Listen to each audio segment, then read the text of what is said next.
mists of time, where dreams, fiction, and reality are magically intertwined, where the wishing tree starts growing when you wish upon a star, and your passions and desires seem to echo in its bark. So, come running, swoop in, apparate, and let your fandom clamors resonate. Ladies and gentlemen, please welcome Teri Hatcher.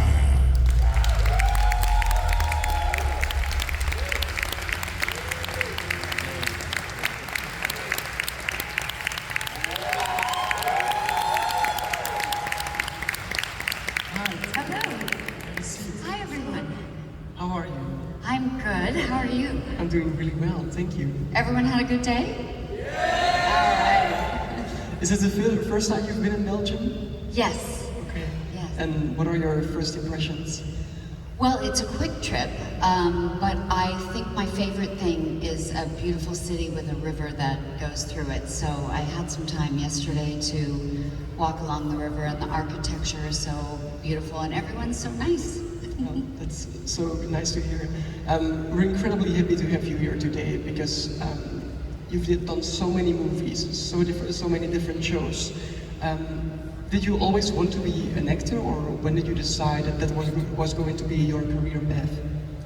I really didn't actually start out thinking that's what I was going to do. I studied mathematics in college, but this opportunity came up to do this nationwide search for a dancing part on the TV show The Love Boat when I was like 19 or 20 years old. And I ended up winning that, and then that led to a contract with a TV show, and so I did that. But I always kind of thought, okay, I'll just do this, and then I'll go back to college and finish my degree. And then I'll take this one more job, and then I'll go back to college. And I think it took all the way until Lois and Clark before I started to think, oh, I think this is my actual career now. So yeah, that was my path. Yeah, because you're so incredible in Superman and Lois. Oh, thank you. What was it like shooting that show? Do you remember when you first got the script, or did you have to audition for it? Oh yes, yeah, no, definitely. I don't remember exactly how many times, probably 2 or 3 times. I don't think that Dean and I ever tested together. Like, I think we both tested with other people, and then they hired us, so.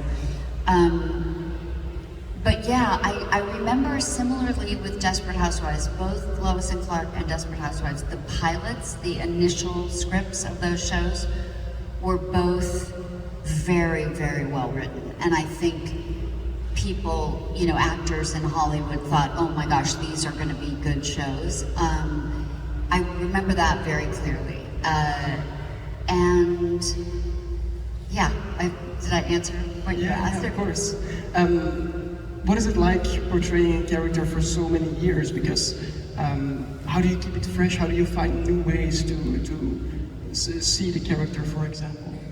Well, you know, some of it, for good and bad, really is out of your control. I think when you start to create a character, it's always hand in hand with whatever the writer is writing in the script.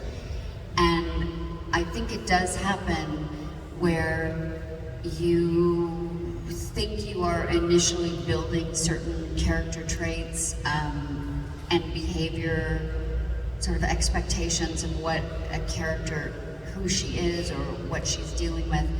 And then a writer can write an episode that just takes you off where you're like, oh, hang on, I don't think she would do that, you know, and you don't really have any say in the matter because you're not writing it. And so it's an interesting balance between what you're trying to bring as a person and an actor, and then trying to play what a writer is creating for that character. And so I think to think about keeping it fresh, I don't know if I would use those words as much as, to me, every situation that the character gets into is a new situation that you have to play in a very organic, authentic, real way. And so it's always new. Do you remember a time when you had to fight back, for example, towards the writers because you didn't agree with something they had in store for one of your characters? Yeah, I think, I'm not going to remember now specifically, but I do recall with Susan, especially in Desperate Housewives, there were, I think in the second season, I don't think this, I know this because they've told me this in hindsight. I think they struggled as writers with, once they put Susan and Mike together, it was sort of like, okay, now we don't know what to do with that character because she sort of found the love of her life, and so now what do we do? And so it became a little bit manipulated to just like, well, I guess we have to break them up. Okay, and so they were a little bit stuck themselves, I think, with how to keep sort of creating conflict for her. And I think in that second season, they struggled a little bit with, I think there was some behavior where Susan took a bunch of money. I can't remember exactly what it was, but I remember saying, like, I just don't think she would ever do that. And you're gonna make the audience hate her. Like, it's such a jerk thing to do. Yeah. But I did it because they wrote it. Yeah, and I think the audience didn't like it. I think I was right, but it's in a long series. There was definitely way more good than bad. Yeah, of course. Yeah. Talking about Desperate Housewives, it's such an amazing show. Do you remember when you first walked onto that set, what you felt like? Did you know it was going to become such a big hit? Well, I think you never know. I think again, as I mentioned, I think we all knew that pilot script was really excellent writing, excellent television. And the cast was so great, and I do remember saying to all the girls when we were shooting the pilot, we were all kind of getting to know each other because we'd never worked together before. And we all revealed our age, and everybody except for Eva, who's 10 years younger than everyone else, was either 40 or almost 40 or over 40. And I remember looking at them all and I said, if people knew that we were this old, they would have never cast us. Like, the idea that a network would put a bunch of 40-year-old women as the star of their show, they did not do that on purpose. And I thought that was amazing for women. I was very proud of us as a team that we, were kind of opening the door for women on television that way. But I think also when you think about something being a hit, like other things, I think the fact that they put it in, at least in the United States, they aired it at 9 o'clock on Sunday night. And I always used to say that was like the 1 hour for women and for moms specifically, that like before your week started, but after the kids were already to bed, you had this 1 hour that could be yours. And I feel like women really grabbed onto that. And I think if they'd aired it at 10 o'clock, it would have been too late. People would have to go to bed. And if it was at 8 o'clock, it would have been too early. So there are things like that I think come together that could sort of help make something a hit that's beyond your control. Yeah.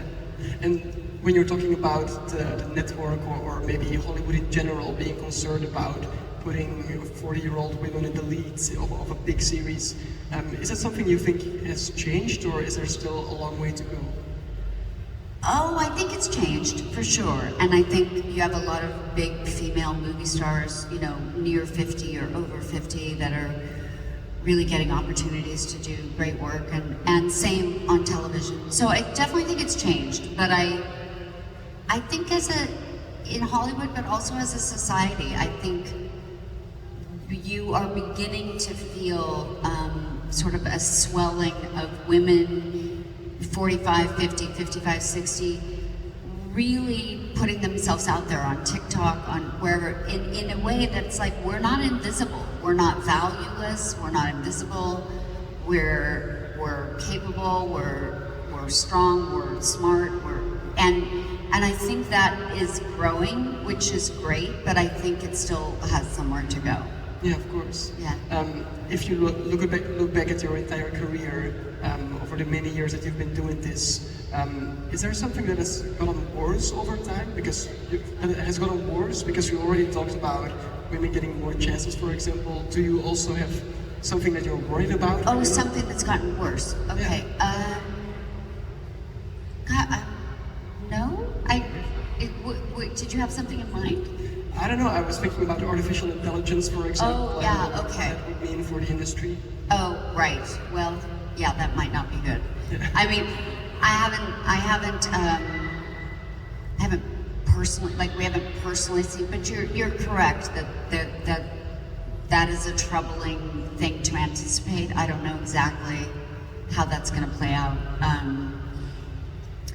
I tend to be a kind of a person who continues to try to reinvent myself and try to create the idea or the scenario or the product that somebody might want.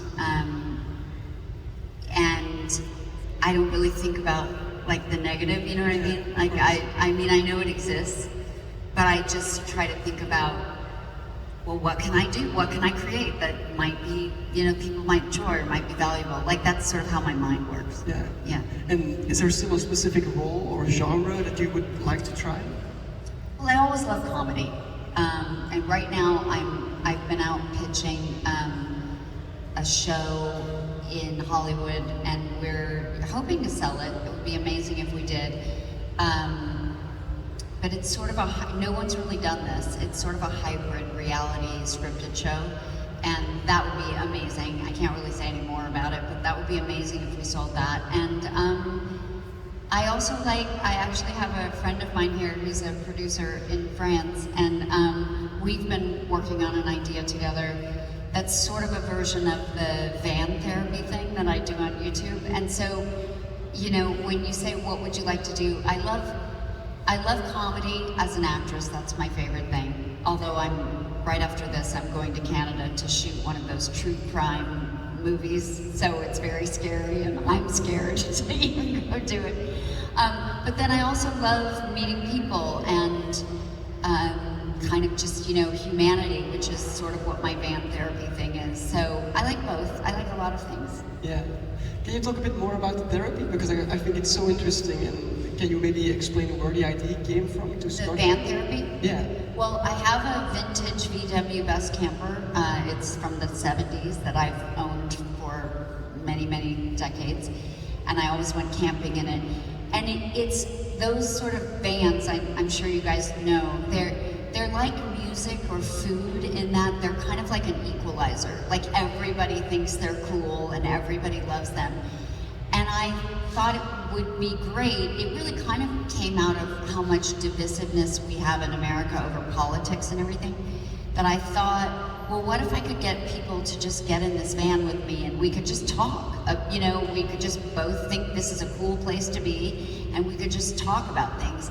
And that was really where it came from. It's just sort of trying to unite people. Yeah. Yeah. And do you have a favorite episode or a favorite experience you've had while doing that? No, I can't think of one now, but I hope to do more of them. Yeah, I will definitely watch them. Yeah, thanks. I wanted to go back one more time to Desperate Housewives, Yeah. because I love the show so much. Because I thought the bond between the characters was so strong. And I was wondering, what was it like working with the other actors for such a long time? You know, the crazy thing is that if you think about the show, there was one of the reasons I loved the show, I mean, that was so fun for me, is that often a lot of the characters' storylines were separated. You know, like Lynette was dealing with something, and Bree was dealing with something, and Susan was dealing with something, and then we would all have like a little poker scene or something. But when I would go to watch the show, it would kind of be like watching a show I wasn't in, because I wasn't there on the set on the days that they were filming those scenes. So it was almost like a surprise for me too, even though I was in it. Yeah. And what do you think the legacy of the show is? Because it's been off the air for quite a while now. How do you look back at it? I guess, you know, the fans really offer me the perspective that they watched it either when it came out and then they're watching it again, or like maybe their children were too young to watch it when it first came out, but now their children are in college and so now they're watching it again. And I always hear from the fans about it being a show that they watched with their family or their mother, and that makes me feel, I mean, similarly to Lois and Clark has that same effect, like they watched it as children and then they grew up and had their own children and then they watch it with their children. And I just think you couldn't really ask anything better as an entertainer to know that you're sort of offering that generational kind of entertainment. Yeah. So it makes me really happy when I hear that. Would you ever go back to the role in a movie or a sequel series, for example? I don't think so. I think it's been long enough that I think it sort of had its life in its time. And it really did a really great job of that. I think it had a great finale, which I think is difficult to do. There are many really popular shows that don't nail their finale as well as I think Desperate Housewives did.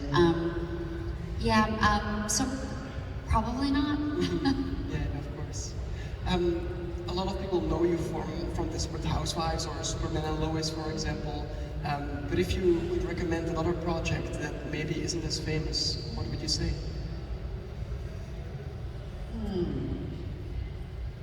Gosh, I don't know. I mean, it's crazy. I have been around a long time and done a lot of things. I mean, I love the first movie I ever did, The Big Picture, and I love the movie Soap Dish, even though I only had 11 lines. It's still one of my favorite movies. Why was it so special for you? Oh, because I just watched Sally Field and Kevin Kline and Whoopi Goldberg like all day long, every day. It was like a masterclass in everything. They were amazing. Yeah. What is the most valuable lesson you've learned from them? Oh, well, I mean, both of them, Sally and Kevin, are both just comedic and dramatic, geniuses. So to watch that subtle balance, that tone of comedy where there's like a hysteria, but it's still kind of grounded. I don't know, it's very, very special. Yeah. Who is the actor you've learned the most from? I don't know. Yeah? No. Well, maybe it's time to open our conversation up to the audience. So if you have a question, please don't hesitate. There are 2 mics on the left and on the right. Come forward and ask your question. Ask anything you want. Hi. Hi. Hi, it's great to see you. Oh. I just wanted to ask, I'm a massive James Bond fan, and Paris is one of my all-time favorite Bond girls. Obviously you had an amazing career after Tomorrow Never Dies, but were you worried about the Bond girl curse? It's been a massive story. Now it's a bit died down, but in the 90s, the 80s, there was Right. talk about the Bond girl curse. I survived all the curses. I think Lois Lane has a curse too. And yeah, Bond girl has a curse. I never really thought about anything like that.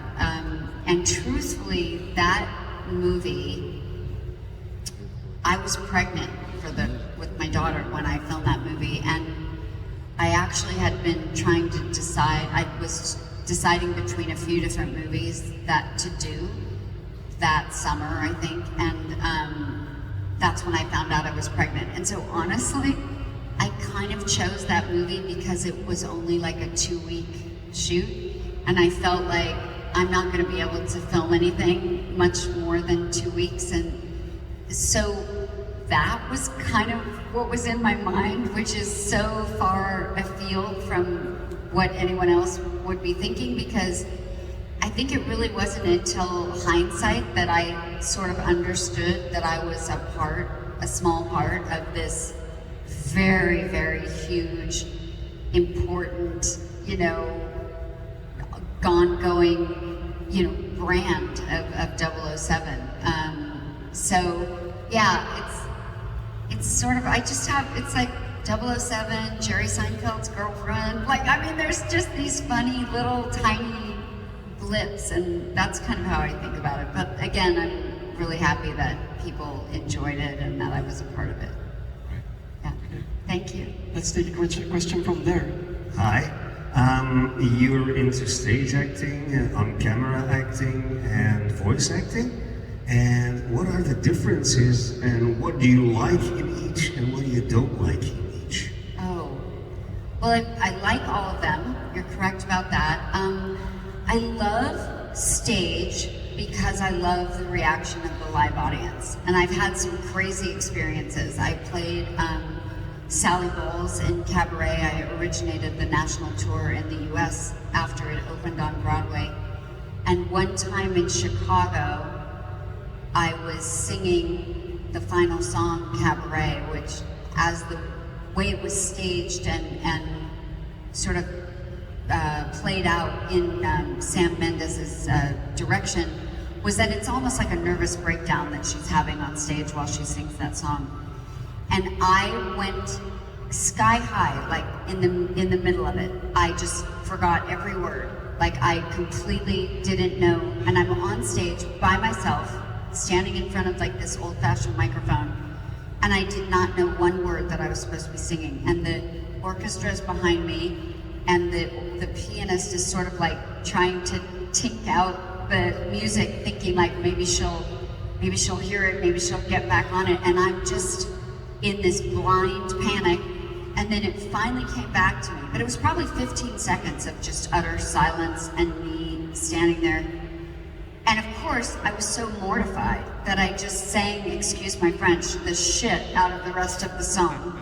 And I got a standing ovation for 4 minutes in the middle of the show. Like, it wasn't even over. And it's those kinds of experiences with an audience where a piece of your costume goes wrong, or whatever happens, and recovering from it. I love that. So it's a very long answer to that. I love that. The voiceover work, I love showing up without hair and makeup.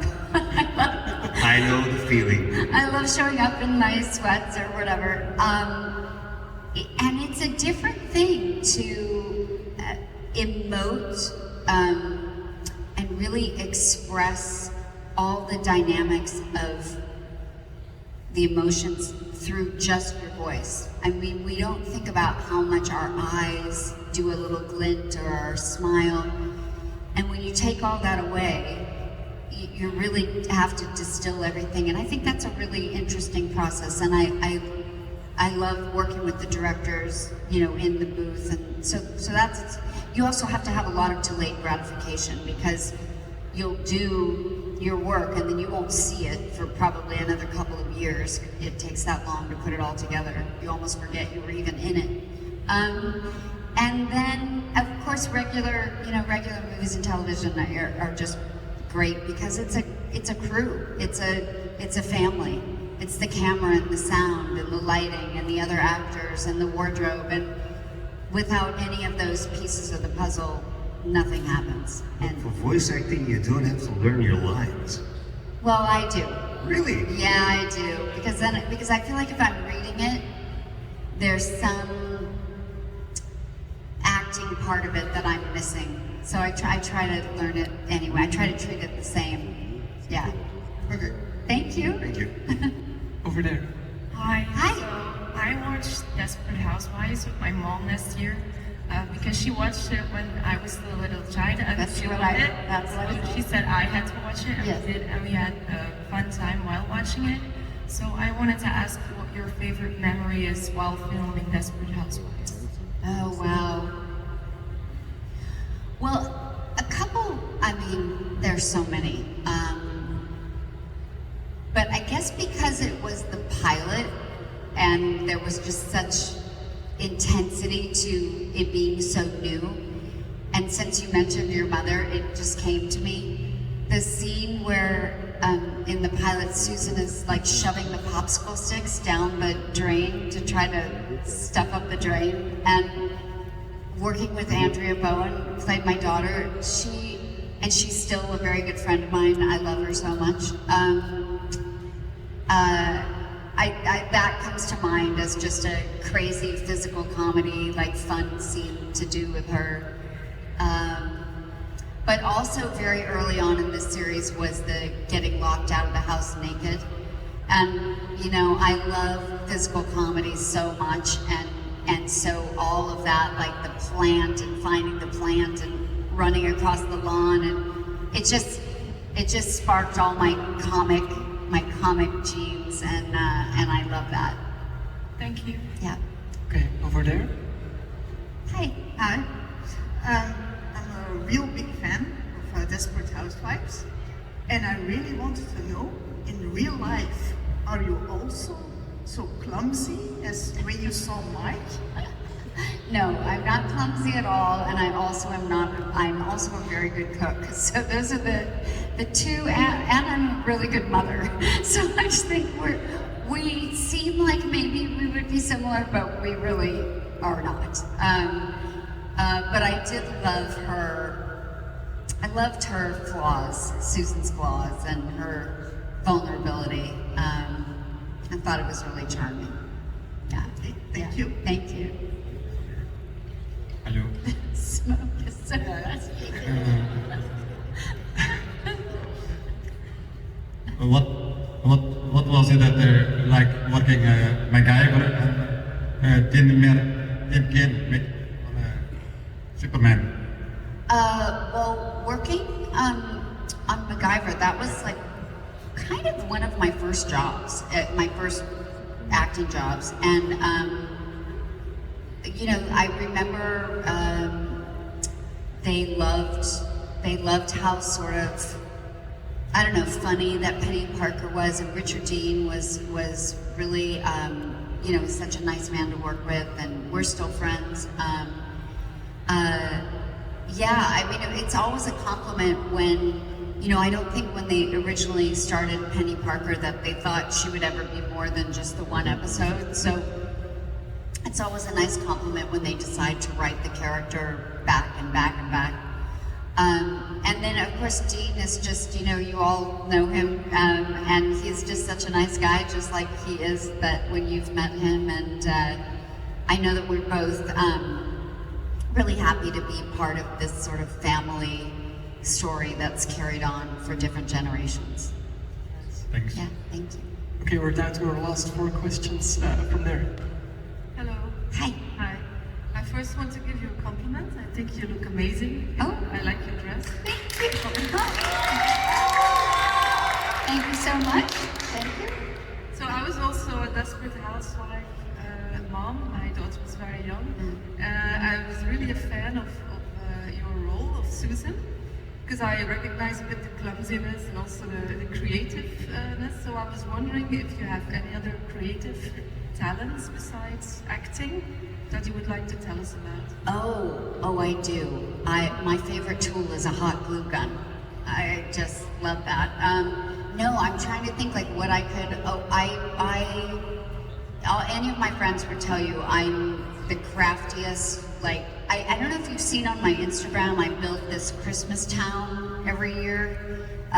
You should look at that. I will start following. And I actually am I'm very close to releasing, I'm gonna sell, I make candy, and I'm gonna start selling and shipping. It's a chocolate candy that I've been working on for like 3 or 4 years. And all of my friends are like, this is the best candy we've ever had, you have to sell this. So I'm working on figuring out how to do that. So I love gardening. I have this, the hydropod thing in my house, and I grow different tomatoes and different herbs from little seeds. And no, I'm super crafty. Thank you. Thank you. Enjoy the rest of your stay. Thank you so much. Thank you for watching. Hello, Hi. I'm French. What is your favorite season and the favorite and why? My favorite. Do you know what? It's not a fair question for me to answer, because not for you to ask, but because it's been a long time since I've really watched the whole thing from beginning to end, and I think it wouldn't do it justice if I if I picked, because I remember the first season the most because it was the first season, and then it all gets a little blurry for me, and I remember the finale. So I loved the finale. I thought it was one of the better finales ever made, and I know that I really loved so much of the first season, but it doesn't mean I think it's better than the other seasons, because I kind of forget. I'd have to go back and look. I sort of forget. Thank you. Go ahead. Hi, Teri. Hi.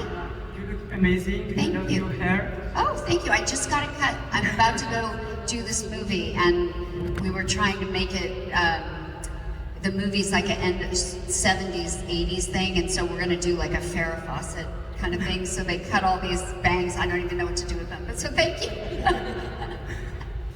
I'm the biggest fan of Desperate Housewives, so I have a question. What was the hardest moment for you to perform on the show?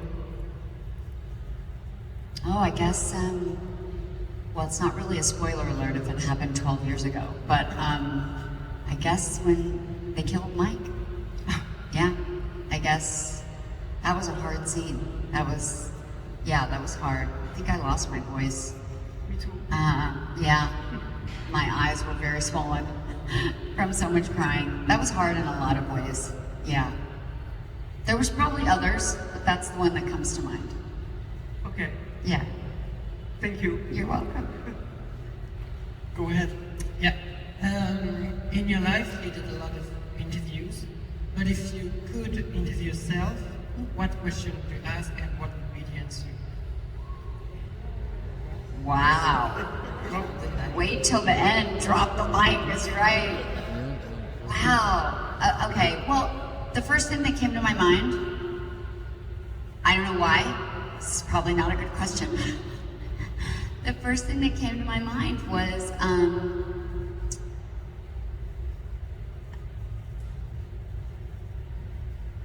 what was it like, I'm gonna cry.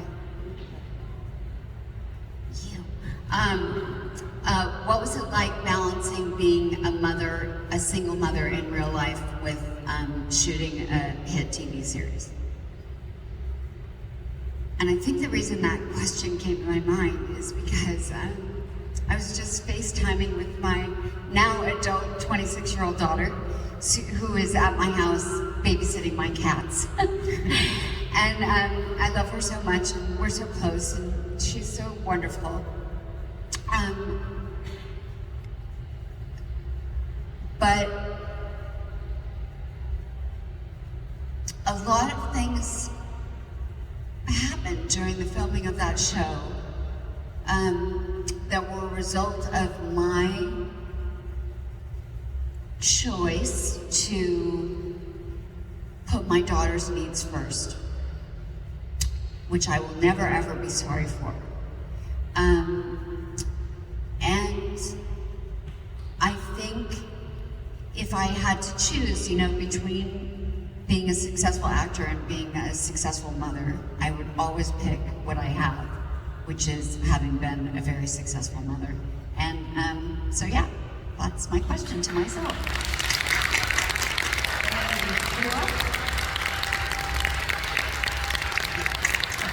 One more question. Oh, it's not the last mic drop, okay. Please make it short. Top that. It's gonna sound quite ridiculous after that. Okay. So I also grew up wanting to be you, because my first crush was Superman when I was like 5, 6, 7 years old. Then my second crush was Mike Delfino, 15, 16 years old. You picked good ones. Who should I have chosen if I had the choice? Oh, wow. Pretty good question. Well, is it Clark or Superman? Superman. Okay. Gardner. That's so, gosh, I don't know. Isn't there some world where you could have all of them? A mix of both. Yes, exactly. Who kisses better? Oh, now you're getting down and dirty. I see. Yeah, I think they both were good kissers. I think we'll call it a day on that.